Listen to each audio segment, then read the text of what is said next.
So something has changed, and we have to follow the story. We have to understand what is going on in this picture. Amen? All right. So, if you go back and you were to read through the story, we'll give you the really quick version, all right? You have Adam. You have Noah and the flood. You have his 3 sons. Then you have Abraham. You have Isaac, Jacob, Joseph. They go down into Egypt. They're there for 430 years. Now Moses rises up. He takes the people. They go out of Egypt. They cross the Red Sea. And now they're on the other side of the Red Sea. All right, you with me so far? Okay, we just covered a lot of ground. Good. That's the book of Genesis. Well, so now you're on the other side. Excellent. Between getting to the other side of the Red Sea and getting to Mount Sinai, you have some chapters. And in those chapters, you start to see the people start to complain. They're complaining about not having water. They're complaining about not having manna. They want quail. They want all these different things. And while they grumble and complain, there is almost no reaction from God. You complain about water? Here. Here's some water from a rock. You complain about needing bread? It'll fall from the sky. You need meat? Birds will fall out of the air for you.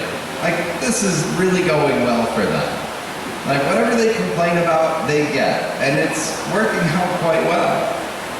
But then at Mount Sinai, something changes. And now they're at the other side of Mount Sinai. They complain about the water again. They complain about the food again. They complain about the bread. They complain about the quail.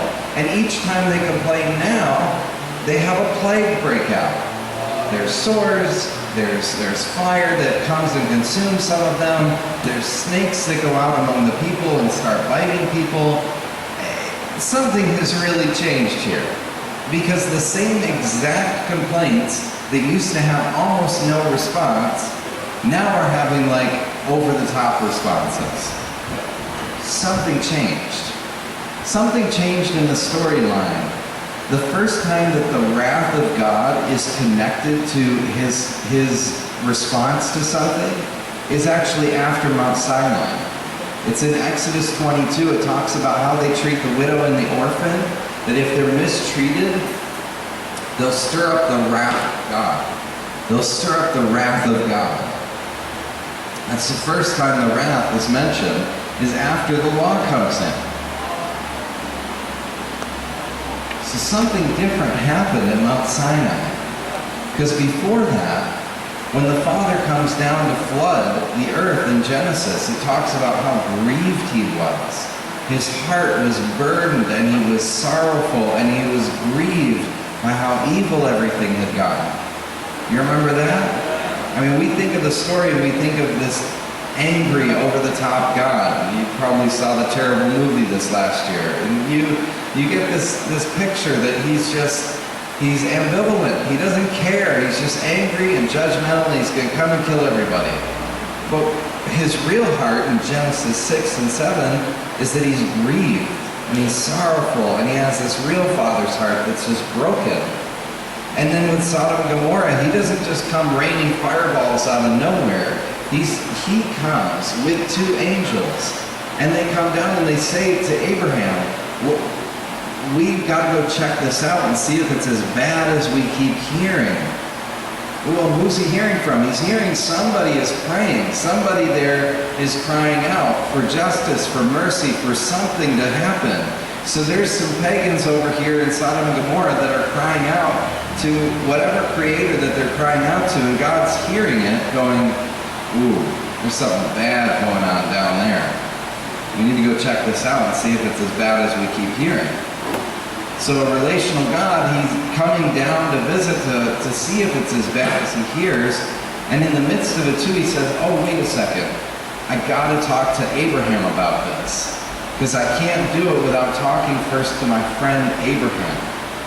That's just a really amazing part of the story right there. So he stops over at Abraham's house and they have a whole back and forth. What if there's 50 righteous people? What if there's 40? What if there's 30, 20, 10? And he starts working this relationship back and forth with And so we have this picture of the Father that is not so messy until you get to Mount Sinai. Are you seeing it?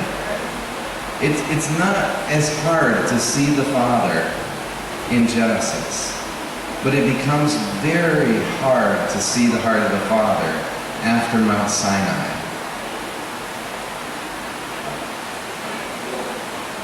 All right, you gotta let that point sink in, because it's important for where we're going. Got it?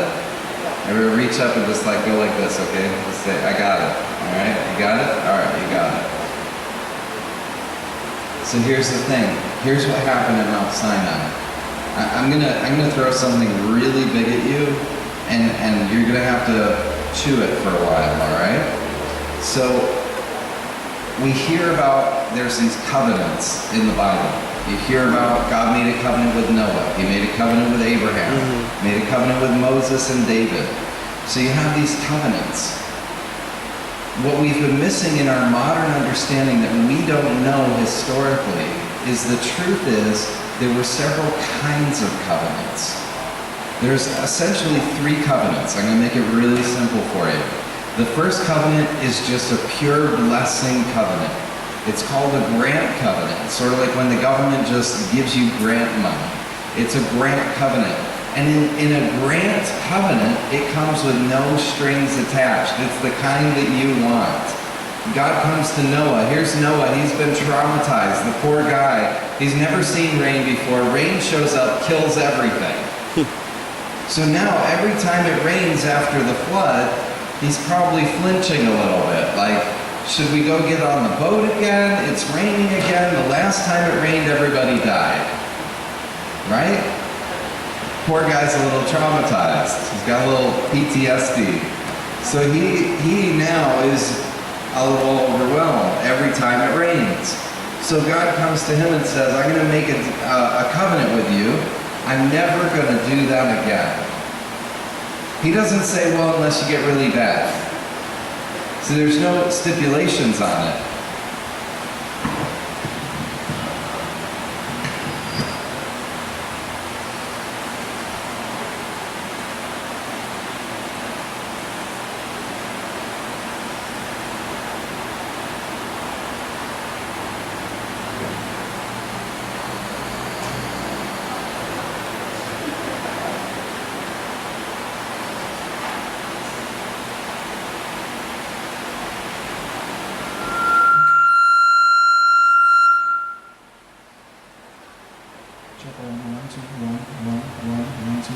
Check 1, 2.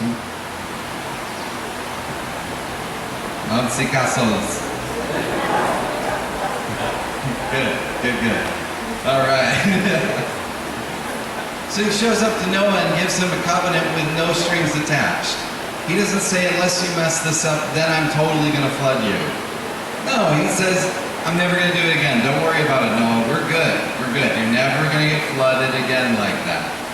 Noah now can rest. He can sleep when it rains out. He's not going to die. He knows he's okay. That's a really good covenant deal because there's no rules to it. There's no stipulations or obligations. That's a grant covenant. He shows up to Abraham. He says, Abraham, you believe me by faith. That makes you righteous. I'm going to make your name great. I'm going to have you bless the whole world. Your offspring are going to cover the earth and bless the whole world. He gives him no rules on that either. He doesn't say, well, unless you lie about your wife and say she's your sister. No stipulations. Abraham can't mess this up, which is good because he totally could have if there were rules. But there's no rules on a grant covenant. It's the idea of a great king who wants to give a blessing to a lesser king. It's what you see in David. David here, he wants to build God a house. He says, I want to build you a house. And Nathan the prophet, he says, do everything that's in your heart. He goes home, he sleeps that night, the Lord talks to Nathan, and he says, no, I don't want David to build me a house. He's a man of blood. He's a man of war. So Nathan has to go back to him the next day and say, God says, no. But notice what God says. This is so stunning. This story is in 2 Samuel chapter 7, and I'm just going to paraphrase what he says. He basically says, "Oh, David, that's so nice. That's so cute that you want to build me a house. That's really sweet, David. I appreciate that. But I'm God. And I've never lived in a house built by human hands. It's really nice that you want to do that. So you know what I want to do for you, David, is I want to build you a house." And he then gives him a covenant promise. And he says to him, "You will have an eternal throne. You'll have a son who sits on an eternal throne." And he makes him this big promise. And he doesn't say, "Well, unless you see a naked lady on a roof and then you kill her husband and then you take her and you marry her." And see, thankfully for David, there wasn't a bunch of rules, because he would have messed that up for sure. He totally would have messed that up. So David, again, he also gets a grant covenant. So here's what happens at Mount Sinai. God comes trying to give them a grant covenant. They meet in Exodus chapter 19, and they start to communicate together. And what he says to them is, "I want you to be a nation of priests." See, it was never God's intention to have a Levite priesthood. That came later. But he never intended to have a Levite priesthood. He actually intended to have a nation of priests. "You will all know me, from the least to the greatest. I'll be your God, you'll be my people." What is he saying? He's actually offering what we have in the new covenant. Every person in the nation would have direct relationship with God without a temple or tabernacle system. No animal sacrifice, no tabernacle, no ark, no blah, blah, blah, all that stuff. No, every one of you can have direct relationship with me. That's what he offers. It's a really big offer. He says, "Okay, here's what we'll do. We'll take 3 days to talk, to think this over, to consecrate yourselves, to prepare for this. And then in 3 days, I want everybody to come up on the mountain and meet with me. And everybody will come up and meet with me, and we'll seal the deal." And if you read the recounting of the story, which happens in Deuteronomy 5, the recounting of the story is that during the 3-day waiting period, the leaders went to Moses and started to freak out. And they said, "Okay, we understand. We can see God and not die. We just experienced that. But don't let him keep talking to us lest we die." It's really hard to comprehend what they just said. We know we can see God and not die. We just did it. We totally get that. But don't let him keep talking to us lest we die. What's happening here is a slave mindset. So they just spent over 400 years in Egypt. That's, if a generation being 40 years, that's 10 generations of slavery that they're now coming out of, and they're standing at the foot of the mountain, and the only gods that they've known for generations are the gods of Egypt. Because they didn't have a tabernacle, they didn't have a temple, they didn't have an understanding beyond Abraham building a little altar and worshiping God out of direct relationship. Beyond that, they didn't have a religious system that they held to inside of Egypt. They knew God is the God of our fathers, Abraham, Isaac, and Jacob, but he's not really our God personally, because we don't really know him. But he's the God of those dead guys that way back there. So the God that they know is Pharaoh. Pretty evil guy who hates them and treats them like garbage every day of the week. Makes them work 7 days a week, and if they complain, they get more work. That's the God they know. So now the real God is at Mount Sinai talking to them, going, "Hey, let's have a direct relationship. I want you all to come up here, and we're going to make a deal together." They see the clouds, the smoke, the fire, And their slave orphan mindset says, whoa, okay, we can see him and we didn't die, but if we keep talking to him, he'll probably kill us.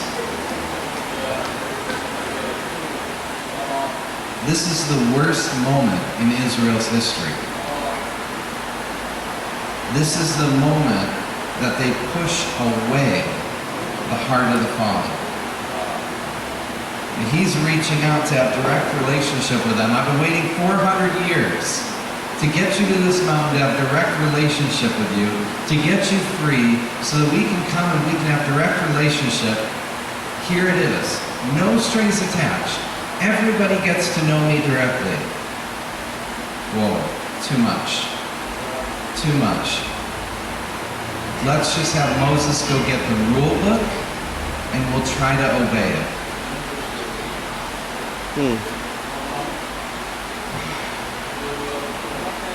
In that moment, God is willing to condescend to the horrible place that they're in and to meet them right there and go, okay, if that's the most relationship we can have, I'll enter that. I'll meet you there if that's all you can handle. So He comes down and meets them right there, and they have that relationship. And they walk with 10 rules for 40 years. The book of Deuteronomy doesn't happen until 40 years later. Okay. So they literally have 10 really basic rules. Don't kill each other. Stop lying to each other. Stop robbing each other. Really basic rules. 10 of them for 40 years. And they walk those 40 years horribly. And they do such a horrible job of being the most horrible spouse to God that after 40 years, the relationship has to change. Something has to shift because this is not going well. Actually, during the 40 years, there's multiple times that God comes to Moses and says, come on, let me kill them all. Just start over with you, man. Like, this is crazy. They're horrible. And Moses is like, no, it won't look good. Let's not kill them all.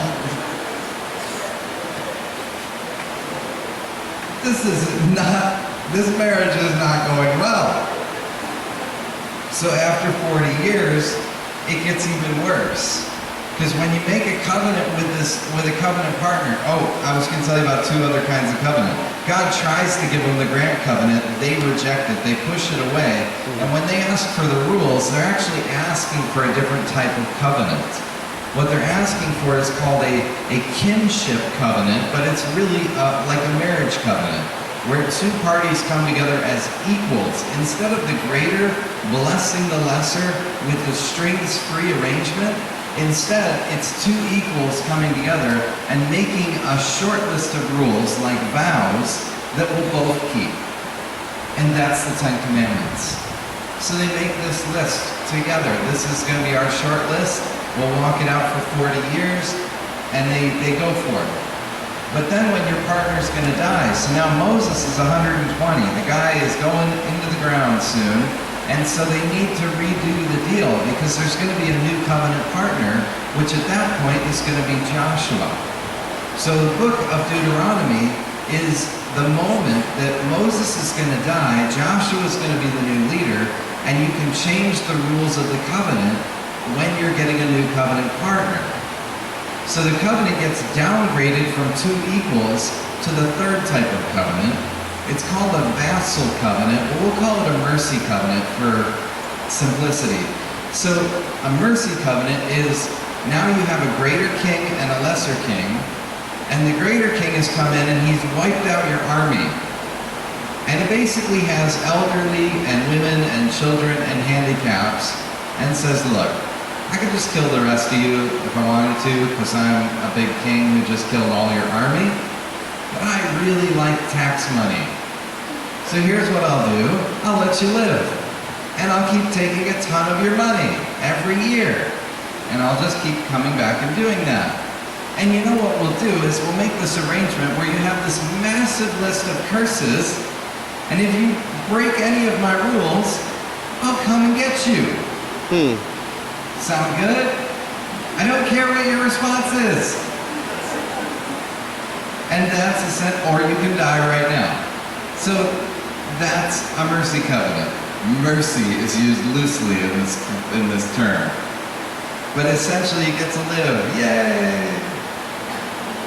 So this is the situation of what happens as Moses is dying. It's passing to Joshua, and the whole situation gets downgraded into this new situation with Deuteronomy. And now they're basically just trying to keep up the rules so that they don't get cursed all the time. The Midianites don't come in, and the Philistines and the Canaanites and everybody just come in and just demolish them because they're not keeping the rules that keep them defended. So this whole story went way off track from the orphan heart, pushing away the heart of the Father who just wanted relationship. It derailed the whole story. And it derails our understanding of the Father's heart. This is why it says in 2 Corinthians chapter 3, it says in 2 Corinthians chapter 3 that the old covenant has veiled God.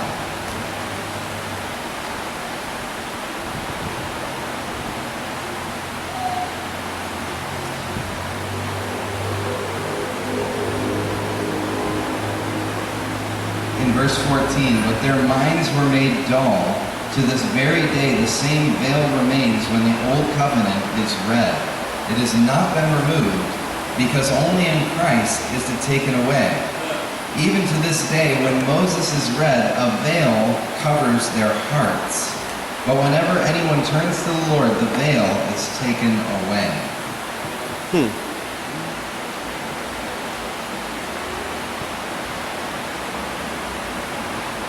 Let me do it this way.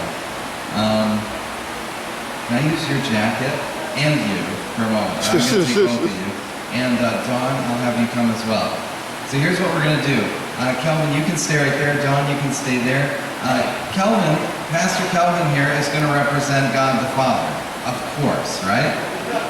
So we have God the Father, and He has reached out to Israel. He has tried to come into relationship with them. They choose to push away, and they get the old covenant, which I'm going to use his jacket here as a veil. Now, Dawn, unfortunately, you get to be Israel. So here's what happens.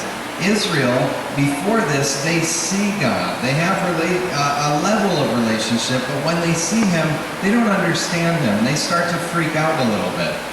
But when the old covenant is introduced, throw this over yourself, over your head and all, there's a veil that comes over them. God has not changed, but with the veil, Israel can no longer see Him properly. Okay, you can take off your veil. In Christ, the veil is taken away, and we can finally see the Father again. You two can be seated. You get the picture in your mind here that what happened, the old covenant, which is not Abraham, it's not Noah, it's not David. The only covenant that's referred to as the old covenant is what happened in Mount Sinai. That's the Moses covenant. That when the Moses covenant came in, it put a veil over Israel, and now they don't see the Father. They don't see His heart any longer. So now we read the Old Testament, and we read it with a veil, not seeing the heart of the Father. And we just see these stories and we think, what is His problem? Because we're reading through a veil. And in Jesus, the veil is taken away. The Father is finally revealed again. He came to reveal the Father. And what He was revealing, see, the word reveal is apocalypsis. It means to remove a veil. That's correct. What was the veil? The Old Covenant. So for 1,400 years, they lived in the darkness of the Old Covenant. Hebrews tells us God doesn't change, which is really good news. But if you think God doesn't change, and then you read some of these old stories through a veil, you think, man, He's scary. I wish He did change. True. He didn't change, but covenants do. That's the key. God has not changed, but the covenant has. And you're not in the old covenant, which is really good news.